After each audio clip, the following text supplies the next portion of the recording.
Guten Morgen, Bitcoin. Heute ist Mittwoch, der 18. Oktober 2017. Mein Name ist Thomas Hunt und das passiert heute mit Bitcoin. The price of Bitcoin was down 6.11% and still falling at the time of this broadcast, with a last of 53.12, a high of 56.70, and a low of 53.12. That's $1 for 18,872 Satoshis. In Apple's battle for supremacy in the payment ecosystem, Bitcoin will win. That's right.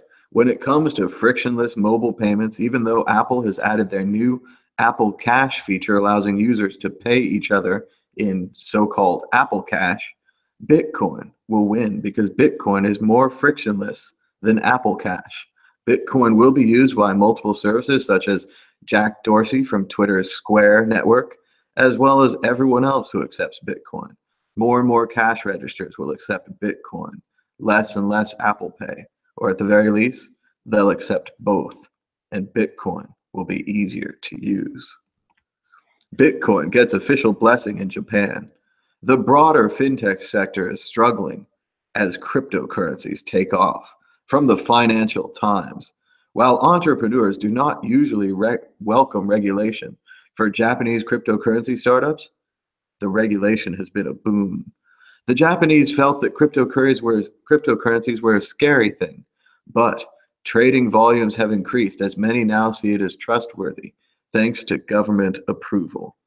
That's right, regulation turned out to be a good thing in Japan. Photos, the secret Swiss mountain bunker where millionaires stash their Bitcoins. That's right. I often refer to Xapo as a vault. And here's the actual vault of Xapo. Of course, all of this protection, all of this mountainous hills of Switzerland, all of this guard towers and gates and metal and complex electronic and human security will all be nothing if Xapo sells their customers valuable Bitcoins in exchange for B2X. It doesn't matter how good your walls and fortifications are if your internal technology becomes weak. Bitcoin engineer Jameson Lopp swatted by angry crypto fans. This is really not an acceptable thing to do.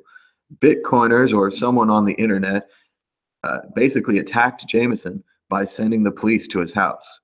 Jameson is in the South. He has been featured online with guns, so maybe that was part of it. But a horde of police officers with rifles showed up at Jameson's house. They shut down most of his neighborhoods, wasted a lot of money, and because of a false 911 call that said that Jameson was holding his family hostage and gave his address, they attacked him. Jameson doesn't really understand this. He says the same thing online that most of us say. Bitcoin philosophy, scaling debate arguments. Some people think he's a monster, but this kind of attack is not acceptable, and I do hope that they catch the person who swatted Jameson. Our thoughts and whatever go out to his family. This is just not an acceptable thing. Bitmex exchange and Samourai wallet details plans on how to handle the upcoming fork. Bitmex will not be listing the SegWit2x coin, and Samourai has gone so far as to describe SegWit2x as an attack on Bitcoin, which it's really starting to look like from all sides. It looks like the corporations do not want the Bitcoin core development team, which operates by a mailing list and a GitHub and volunteer software that you can choose to install if you want to install it, that has been maintaining and creating the Bitcoin network for the last 7 years. They do not want them to work on the project anymore. This is a stunning development. These are companies turning their backs on the smartest minds in Bitcoin, the people who solve the actual problems, for greed. Speaking of greed, Bitcoin Cash is now just Bitcoin, declared former Bitcoin Jesus, now Bitcoin Judas, Roger Ver. Bitcoin.com, despite Roger's recent turn towards B2X, has now gone home to its original fork. Bitcoin.com is claiming that Bitcoin, parentheses BCC, will be known as Bitcoin Cash and Bitcoin. They're referring to the real Bitcoin blockchain as SegWitCoin, BTC. Once again, this is a huge mistake by Roger and a huge mistake for Bitcoin.com. Falsely labeling a project is essentially fraud. If anyone takes Roger's advice and buys Bcash over real Bitcoin, they will be punished by the market and eventually perhaps lawsuits against Bitcoin.com for this false witness. Wall Street driving Bitcoin's 6K price surge, says Bloomberg. As Cointelegraph says, and Bloomberg agrees, hedge funds are betting on Bitcoin spread, unfazed by the record price. Led by Tim Draper, they say that Bitcoin is going to transform finance, and they're not interested in the price of Bitcoin, high or low. They'll just continue buying Bitcoin. This is the great demand for Bitcoin, the great demand that drives us into the S-curve. And as you know, the S-curve goes basically straight up until it flattens out at some point. It rarely goes down. And now that we have the support of Wall Street, it's time to go up.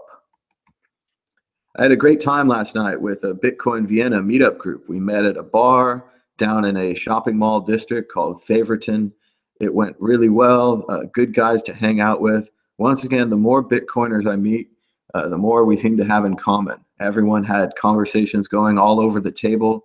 Everyone seemed to have similar values and ideas, and we just had a great time at the meetup. So if you haven't been to your local meetup, please go, have a great time, say hello, meet the people. And if there is no local Bitcoin meetup near you, or maybe the one you go to isn't very friendly, start your own Bitcoin meetup. Just go to a bar, say you'll be there, go every week, and people will join you, and they love to talk about Bitcoin. And you'll find out you have a lot of other things in common, like computers and video games, VR, electronic music, music in general. Bitcoiners, the more I hang out with them, the better I think of Bitcoiners. They're just great people. I'd like to thank everyone for subscribing to my Patreon. We have 92 patrons. We're just 8 short of our 100 patron goal. And I just want to reiterate, even though we've turned on the ads for these videos, it is very important, if you like this content, to support it with donations and Patreon, because recently YouTube added a new feature called advertiser friendly videos, and they're marking all of our videos as not advertiser friendly.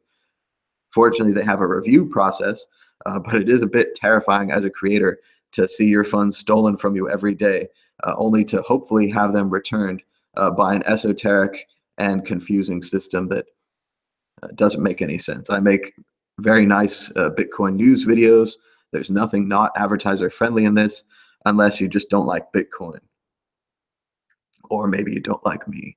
But you can donate Bitcoin right here on the screen. Once again, it's totally voluntary. If you choose to send me $10 or $20, you could send 10 or 20 a month, 10 or 20 a year. You could send $5. It's a voluntary donation that you choose. You can vote with your wallets here. If you like this content, support it. If you don't like it, you don't have to. If you want to just take it for free, that's fine. Maybe watch the ads. Thanks for your support. And we have a new feature. We have the World Crypto Network podcast. This is an audio podcast you can listen to every day. This great guy, Twisted Media, is helping us update it every day. And as you can see, we've got the most recent episodes of Today in Bitcoin News on there.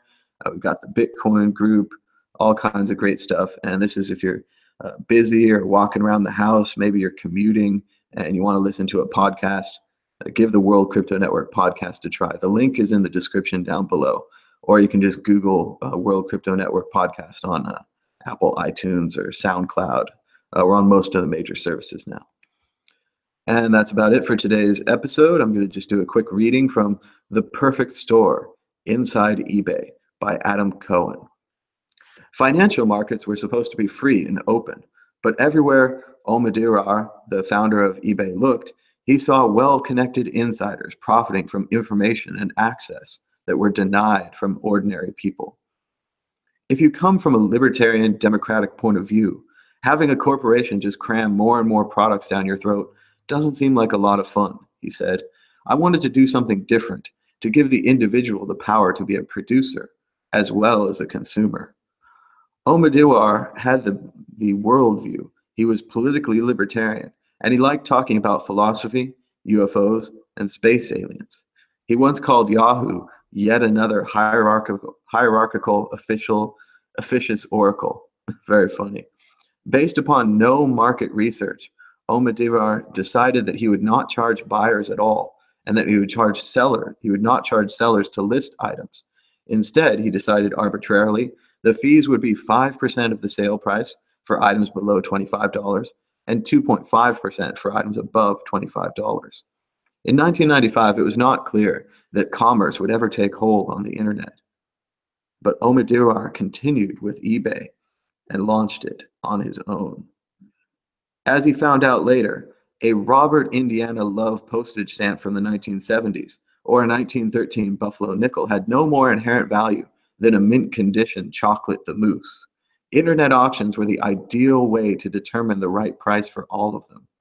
Auction web, later eBay, their ability to connect distant buyers and sellers made it a far better market than the one collectors had long been using, collector shows and flea markets. Really great book about the founding of eBay, a very interesting and early internet company. Just like to thank everyone for watching. Be sure to give us a thumbs up and a share. That helps more people find the show. And if it's your first time here, please subscribe down below. We do these every day. We've got a new episode of Off Chain with Jimmy Song coming up later today, I think. It's tough to tell. I'm still on Vienna time. It's looking a little gray out there today. I might try to take it easy. Been hitting the museums pretty hard. If you'd like to follow me on Twitter, @MadBitcoins, I have lots of pictures of art and Europe, as I'm currently still on my European tour. As my system backup reminder said, it's been 41 days since you've backed up your hard drive. That's a long time to be on the road. So thanks so much for watching. Until next time, bye-bye.